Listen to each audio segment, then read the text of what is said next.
It's 99 JAMZ, Miami's number one for hip hop and R&B. We are the afternoon Get Down with the tough guy DJ Entice. Your girl Supa, Cindy, and live in the studio. Yes, is one of my favorites. My girl Jessie Reyez. Hello. Hey, mama. How you doing? We were just having a conversation off air because you used to live here about Pollo Tropical. Pollo Tropical, and it's fire ass sweet plantains. Hello. Fire ass fried yuca, chicken, balsamic. I wish they cut the check because I'd eat there every day. Endorse them. For real, right? Yeah, man. For real. So how is everything going? You're in the MIA working and promoting, and what's going on? That's it, man. I'm working. Like, the grind don't stop. Just been out here and then got another day of promo tomorrow. And then I leave to LA to go shoot for Jimmy Kimmel. Oh, no big Dope. deal.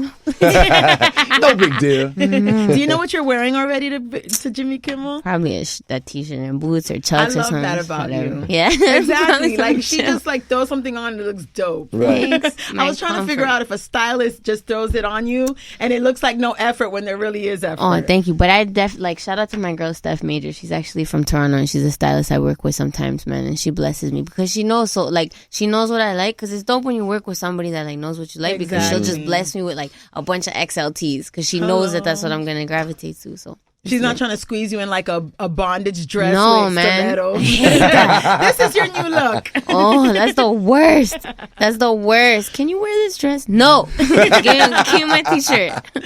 So speaking of Toronto, that's where you repping. That's where you from, right? Yeah. Born out there, man. Born and raised, and then obviously spend time out here. Spend time in the greater Toronto area too, like all around the city. So it's lit. I don't want to put you on the spot. What's your favorite spot to be at?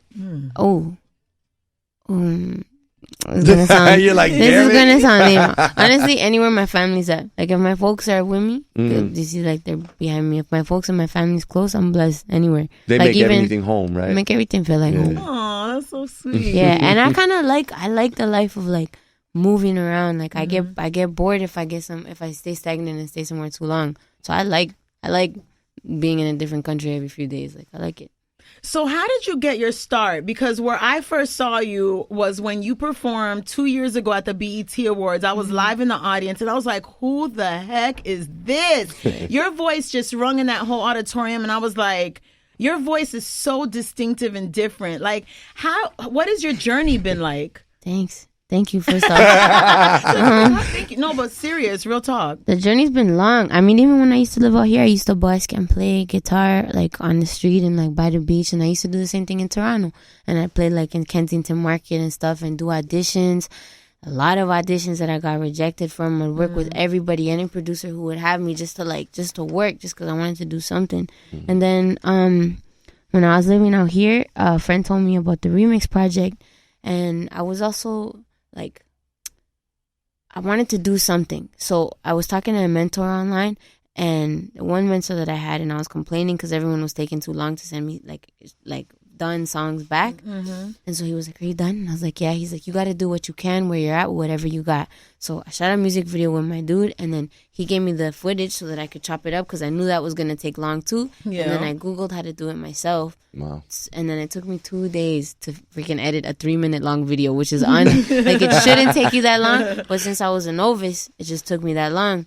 And then I blasted it everywhere on Facebook, like way back in, like not way back, but like before how you could look up someone's profession and see people. So if you looked up like 99 JAMZ, if you happen to have listed it as your employer, you would pull up. Yeah, so if I found you, I would blast you with spam and be like, please listen to my song. So I blasted like 1,000, 2,000 people, and one of the people that answered ended up being my manager. And he was like, yo, there's this youth program in Toronto, which I graduated from, called the Remix Project, that also changed my life and linked me with King Louis from Chicago. And then we made a track, and then Chance the Rapper heard that one, and then more people started listening, and then we dropped Figures, and then it was dope. Crazy. And if you haven't seen those videos, go to her YouTube. Trust me, that's what made me like become a fan of yours. Right. And you've worked with Eminem, and Eminem even co-signed you. Hello. Yeah, that's crazy. No big deal, right? No big deal. He's dope, man. I've been really lucky to work with some like dope people. So I'm more times I'm chill. I'm like collected, I'm chill. But 2 times in my life have I like had a moment of like I need to collect myself, and one of those times was with Eminem. Really? When we first got into the studio together, the day we met was the day we worked. Oh, so wow. I had to collect myself quick. But he said, hey, and I walked up, and my team will tell you, like, they're like, the second you hugged him, you were like, oh my God. Like, it just came out of me, and I was like, oh no. But then we ended up working together, and I remember praying before the session, and I was like, Lord, please let it come quick, because sometimes inspiration or like God and wherever it comes from will open a little bit of the faucet and it drips. And when it drips, the page looks like ass. It's just like scribbles and you have to throw it out. And you have to build the song more meticulously. But then sometimes it just opens all the way and it flows and you don't even think, you don't even have to write anything down. It just comes out. And I was like, Lord, please let it come out that way so that I could like, I just want to be good in this session. I just want it to come out. And then he played me the beat that he was thinking for me. And then I started doing this, and his manager was there too, and my team was there, and I was like, Lord, and then it started coming out. Yes, Lord. Thank you, Jesus. It was cool. I wanted to ask you, what's your favorite part about being Jessie Reyez, the artist? Is it the studio and writing, the creative part of it? Is the performing in front of a live audience? Or is it filming a music video? Because your music videos are really creative as well. Ooh. Sorry, what was the first one? So writing and creating like in a studio? That's my favorite. That's your favorite part? That's my favorite. Yeah, because everything else kind of like...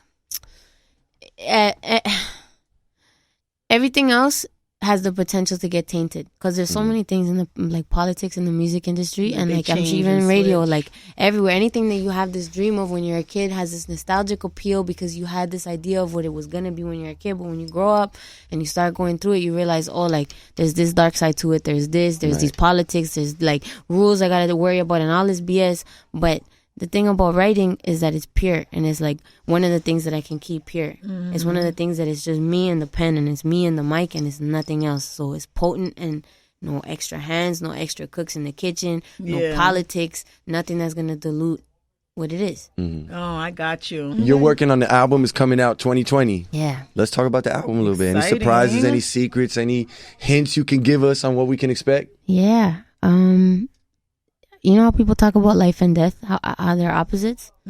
So I kind of took that, but I took love instead, and I replaced love with life. And then I looked at the dark side of love, because the day that you meet the love of your life is the day that you're meeting the person that's going to hurt you the worst. Because either they're going to cheat on you or you guys make it and then one of you dies. So it has to be goodbye anyway. Girl, I've never looked at it like that, but it is real. It's the sad side of it. But then the happy side of love is that if you keep that in your head and you keep it in your head that you could die tomorrow, you keep it in your head that like death is just it's a human truth. Today you might not be a dick. Today you might tell the truth. Today you might confess. Today you might tell someone you love them. Today you might be your best self because you know that tomorrow you're gonna have to talk to God about what you did with your life. And that's like the positive side of death. So I just took that concept and I just had it in my heart throughout.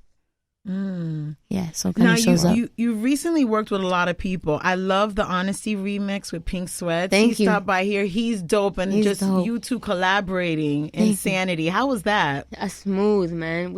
How the hell did we meet? I think we met each other in like passing, like in different festivals and radio rooms and stuff when we were doing it.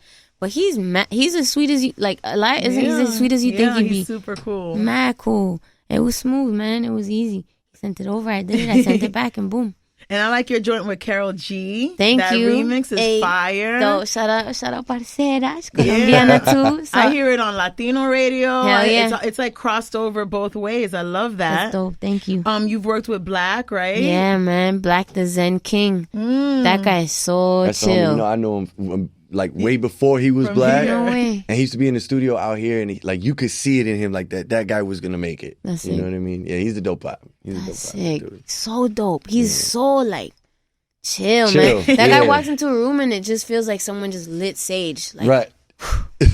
chill. Is there anybody that you really want to work with that hopefully, you know? Yes, Kid Cudi. I really want to work with Kid Cudi. I love Kid Cudi, man. That would Oof. be dope. He's so I sick. think that could happen. Yeah, I think Why so too. hasn't it happened? Perfect timing. I'm sorry, nobody can see my shoulder shrug. Yeah. So being from Toronto, is that pressure? Like, because you know, like the talent that comes out of Toronto that we publicly knows. I know there's probably so much talent in Toronto that we never even heard of. Yeah. But like, of course, obviously Drake, Tory Lanez, and you're added to that mixture. Like, is there pressure being from Toronto? Nah, I feel proud. I feel more proud than pressure. Like, I feel like it's due. I feel like you said it. Our city's been had that. But the only difference is that I feel like now we have this, like, more of a spotlight. And obviously because of artists before me that have been able to do that. But we got roots that go down. Like, we have a hip-hop culture in the city that goes back.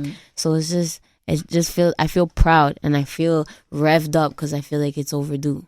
I feel like that moment was overdue, and right now the city's in a renaissance. I mean, even in basketball, like the Raptors and all that, like the city's you know what I mean? I'm happy. The city's in a renaissance. You know what? I might sound so ignorant right now, but I never thought of the Latino culture in Toronto because I went to Caribana one time. It was mad Caribbean, whatever, but I never thought of the Latinos. Because I really didn't see, I don't know. I didn't see a lot when I was out there. Yeah, either. like There's what's everything. the Latino culture like in Toronto? It's lit. It's there. You just gotta know where to go. Yeah. Like areas like Wilson. He was at Jane and Wilson, and he was at like, ¿cómo es que se llama el mercado ese donde vamos a comer cerca de la iglesia? Weston, or Milvan. There's a spot called Milvan that's got like, there's just a lot of Latinos. You just gotta know where to go. but the thing about Toronto is it's got everything. Yeah. Like, it's got everything. Some like Miami, like the melting pot of everybody. Yeah, man, like Miami, like New York, I feel it's like that too. How you can walk down a block and you can hear 10 different languages in the span of a block. That's Toronto. You could do that. That's not everywhere in Canada, though. Unfortunately, but it's in Toronto. So now, 2020 is coming up. Your album's coming up. What is it titled? Again? It's not out yet. Come on, son. She said, "Come on, son." Are you at least giving us a tease of who's featured on the album? Is that not yet either? Damn it! Yeah, she's like, "I'm not giving you none of that. Stop trying." It's coming, though. It's What coming. are you most excited about this album? To have it out, man. To have it out. I feel like I've been holding in a whiz for like a year. I just want to hit to the bat. Like, that's what I feel like I'm doing the P dance, and I'm just like, let me All out, the let me out, time, let me out. nonstop, like you're waking up. Yeah. That's what I feel Heard like. of that, but that's dope as hell. Like, I feel like I can't wait till it's out. I feel like it's not like part of me, and I don't want to make it sound like I'm not appreciative of everything that's been happening, because I am appreciative of everything. But a part of me misses the days where I'd be at home and I feel away and I'd record a song on my laptop and I put it on SoundCloud. and that's it. It's released, and it was everybody that. gets to hear it. Yeah, and I would get the artwork like from random places or like edit it or do whatever, and it was just it was hard to mouse to people. But now, because things are bigger, it's just not that easy, you know? The politics. Do you like feel said. like with the album and how you used to be back then, just being able to put music on SoundCloud, that your creativity level is a little different? That maybe there's things that get in the way that make you like just a different process? Yeah. I don't know, man. I don't think so. Because it's always just been, like, I always equated it to, like, if you eat something that's good for you, like pollo tropical or, like, some cake or something, your body takes it in and you're good. And that's kind of, like, what happiness is for me, which is why I don't really have a lot of happy songs. Because when I'm sad, it's kind of like if I ate something that was poison and I don't think about it. But your body doesn't think about it either. Your body's just like, this is poison. Get out, get out. So it's like breathing. It's just being, so that's the songs, and that's still what happens. Because I mean, as great as things are, they shit don't last. So when things go left, the way my body reacts is just crying through a song. You know. So your fans don't want you to be happy because it might change the dynamic. You know how when an artist, they love her songs and then she falls in love, like, oh God, she's in love. The songs are garbage now. They're like, never get happy, Jessie. That's crazy. We're so selfish. Don't get happy. That's Jessie. okay. I'm not worried. I got like 500 songs in the bank, so I'm Hello. good. That I could be library, happy. honey. Yeah, it'll hold me down. It'll hold me down. I love it. And you know what? Before we let you go, I wanted to speak on like what you just said before. Like, there's so many artists listening right now that would love to be where you are, and they're grinding right now trying to get noticed. But you said something important, like waiting around for someone to edit something for you, waiting around to do the song, you got to be self-sufficient. You like said it without even thinking twice that it took you 2 days, but guess what? Google. And Entice is like that a lot too, because sometimes he was trying to work this beat machine and he got it in Amazon, got it, or wherever you got it. And he was like spending I a Google month. everything. I Google everything to figure stuff out. It's What lit. advice you have for these artists like who are just sitting around waiting for someone to produce something for them? And Don't wait for nothing and make mistakes faster, because the faster you fail, the faster you're going to figure out how to do it the right way, or the faster someone's going to come around to be like, ooh, I see your hustle, but let me help you out and give you some advice. Because if people see you busting ass, if people see you hustling, then that's the magnetic pull you're going to have to people that are on the same frequency as you. But if you're waiting around and you're being nonchalant about it, then nothing's going to happen, because how is that going to motivate anybody to do it? You got to put it on you. It's on your shoulders. And if you can hustle and just outwork other people, because at the end of the day, and I'll say this with my chest, because some people disagree, but I don't care. I just disagree. It's not about talent. There's a million singers that are much better than I am, that I can, like, I know myself. They're just much better singers than I am. No, I don't agree with that, but keep going. but they just don't hustle like I do. Like, I know my hustle's nice, and my hustle can still get better. Like, my hustle can still get better, but I know that's been a massive factor in us, my team, being able to see success, is the fact that I'm on that wavelength and my team's on that wavelength, and we all move accordingly and we just grind. Hello. That's dope. Where can everybody follow your movements?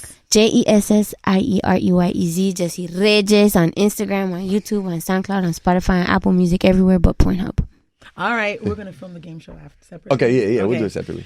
All right, we're here with my girl, Jessie Reyez. Follow her movements. Trust me. Oh, and I love the song Crazy, a remake of Patsy Cline. I forgot to bring that up. Fire. Thank you. Just Google Jessie Reyez. Trust me, you will not regret it. Do I lie to you guys? Don't I always say fire and then it be fire? And you guys like, thanks, Supa. Trust me, me and Entice co-sign Jessie Reyez. Follow her movements because we said so. The afternoon get down. Get down. Get down.